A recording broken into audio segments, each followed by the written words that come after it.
A pessoa não ter doença é próspera. Certamente ser uma pessoa sadia, fisicamente falando, é muito bom. É excelente para o próprio corpo. Mas a grande questão que nós vamos perceber aqui, que não é tudo. Não é a questão apenas ter saúde física. A grande questão é ter vida espiritual, ter saúde espiritual. Mas ele chegou a essa conclusão. E o ímpio, ele é próspero. Não há, seu corpo é sadio. Olha o que ele diz no verso 5. Não partilham das canseiras dos mortais, nem são afligidos como os outros homens. Não são afligidos como os outros homens. Mostrando claramente que as pessoas ricas, as quais o salmista estava olhando aqui, eles não tinham as mesmas preocupações do que as outras pessoas. E a aflição não chegava à porta, na visão do salmista, a essas pessoas ímpias. Daí ele conclui: a soberba que o cinge como um colar. Agora ele vai falar acerca do pecado. Primeiro ele fala o que considera prosperidade com relação ao ímpio. Na visão dele, ele não tem preocupação, seu corpo é sadio, não partilham da canseira da maioria das pessoas, não são afligidos como os demais homens. E ele coloca agora os pecados, a evidência. No verso 6, a conclusão dele é: daí a soberba que o cinge como colar. Ou seja, eles usavam o orgulho como se fosse um colar, como se fosse uma joia, para mostrar para todo mundo: eu sou melhor do que vocês, eu não creio em Deus. E a violência, diz aqui, que os envolve como um manto. A ideia é sempre de algo que fazia parte exteriormente na vida da pessoa, como um manto, como uma capa ou como um colar, algo bastante externo. Depois ele fala acerca do verso 7, né? Os olhos saltam-lhe de gordura do coração, brotam-lhes fantasias, ou seja, a opulência, tudo aquilo que eles desejavam, entre aspas, eles adquiriam.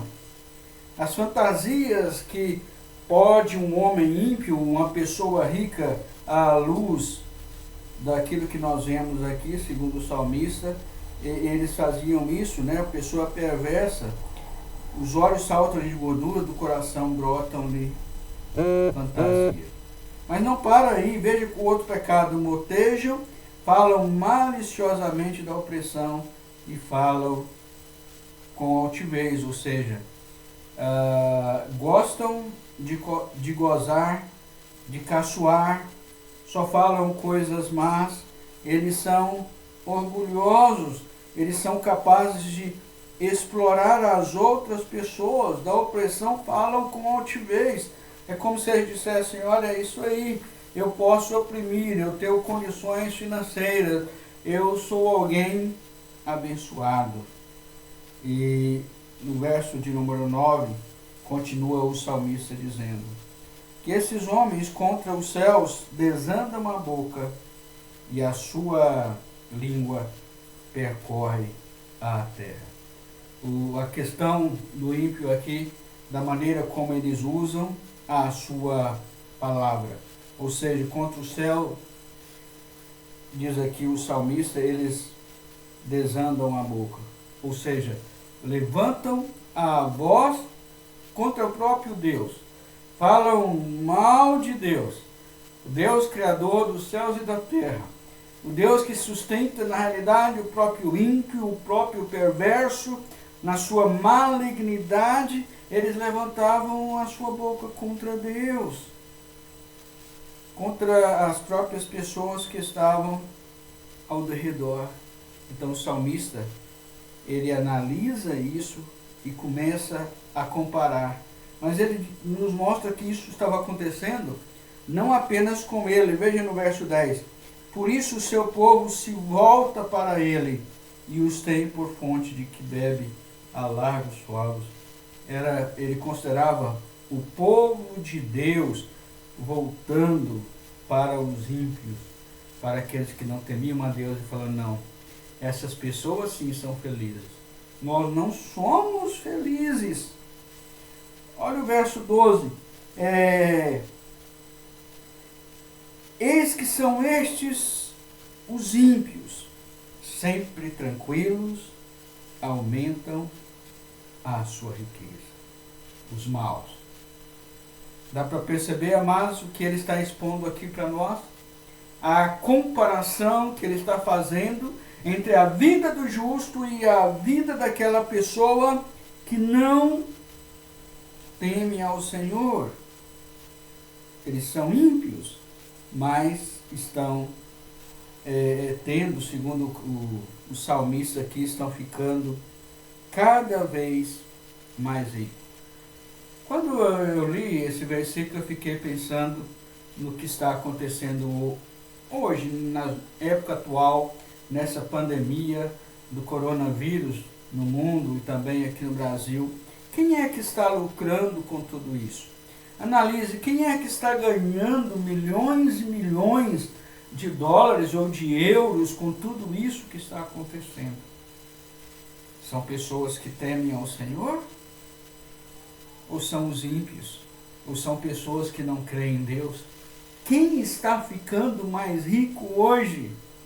Enquanto você e eu, nós ficamos dentro de casa, e o pequeno produtor, as pessoas que trabalham também autônomas, não podem sair, não podem vender aos outros a sua mercadoria por força de lei.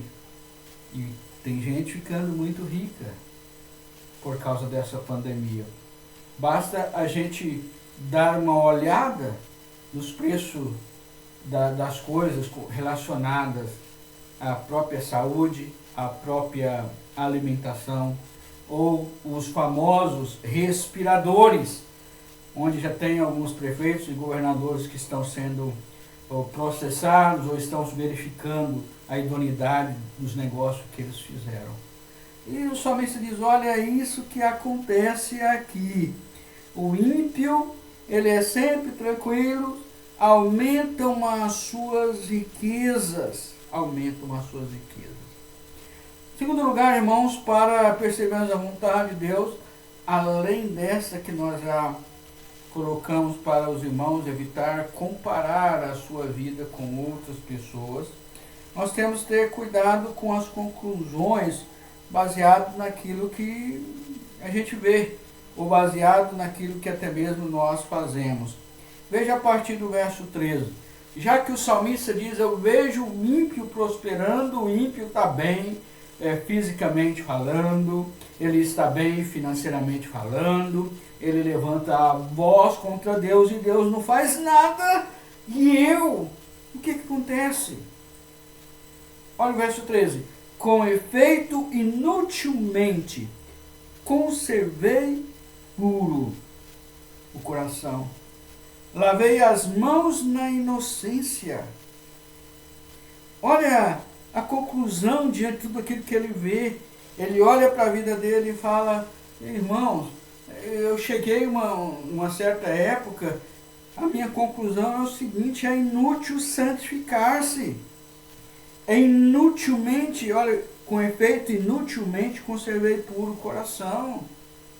Eu limpei o meu coração, porque dele procedem as saídas da vida, como o próprio Senhor Jesus Cristo nos ensina, e a palavra nos ensina, é do coração que brotam os maus pensamentos, é do coração que brotam tudo aquilo que não agrada ao nosso Deus. E ele diz, olha, para que eu fiz tudo isso? Eu não tenho recebido nada do Senhor, eu não tenho recebido bênção do Senhor, o ímpio tem prosperado e eu não tenho prosperado. É inútil conservar puro o coração, lavar as mãos na inocência. Por que é inútil? Eu sou, pois de contínuo sou afligido, e cada manhã sou castigado. Afligido. continuamente, cada manhã castigado. O que a gente percebe aqui? Naquela experiência que o salmista teve, ele já não estava conseguindo racionalizar, pensar nas bênçãos que Deus estava dando para ele dia após dia. Ele só via a aflição, ele só via castigo. Enquanto nós olhamos em outras partes da palavra de Deus, por exemplo, diz que as misericórdias do Senhor são a causa de não sermos consumidos. Elas se renovam manhã após manhã. Não merecíamos tanta misericórdia, tanta graça do nosso Deus, mas o salmista chegou à conclusão: é inútil essas coisas, mas ele chegou também a essa conclusão: falar baseado nessas circunstâncias é trair a geração de Deus. Olha o que ele diz aí: em só refletir para compreender isso, achei muito pesada a tarefa para mim. No verso 15, se eu pensar em falar tais palavras, já aí teria traído a geração dos seus filhos. Ele não disse isso para ninguém, mas expôs aqui no Salmo. Ele não chegou a falar para olha, eles são mais felizes do que nós. O ímpio é mais feliz do que aquele que teme ao Senhor. E ele fala, não, é pesado o que eu estava para eu fazer, para eu refletir, porque o salmista estava refletindo acerca de coisas da soberania de Deus. É Deus que dá a riqueza, é Deus que atira, é Deus que dá os bens materiais, e Deus pode retirar. E a palavra de Deus nos ensina claramente a nós contentarmos com aquilo que nós temos. E não amar as riquezas, não colocar ali o nosso coração, mas buscar em primeiro lugar o reino de Deus, e as demais coisas nos serão acrescentadas. Bom, então nós temos que ter muito cuidado naquilo que nós refletimos, naquilo que nós pensamos. Eles dizem, só refletir para compreender isso. Até que eu entrei no santuário de Deus e atinei com o fim deles. O que vai acontecer com o ímpio? O que vai acontecer com aquele que debanda a sua voz contra o Senhor? Aquele diz, sabe Deus, será que tem conhecimento do Altíssimo aquilo que os ímpios estão falando? Ou muitos estão falando agora, nesse instante, ou estão pensando acerca do próprio Deus? Deus não existe, eu faço o que eu quiser, eu sou rico, e eu tenho poder. O ímpio pensa assim, está longe do conhecimento do próprio Deus. Mas o salmista ele diz, bom, até que eu entrei no santuário de Deus e atinei com os filhos deles. Eu entrei no tabernáculo, eu entrei para adorar ao Senhor e eu percebi qual é o fim deles. Tu certamente os põe em terreno escorregadio. Ou seja, estavam esperando a destruição inesperada. E eles são capazes de cair sozinhos. Ficam de súpitos assolados totalmente.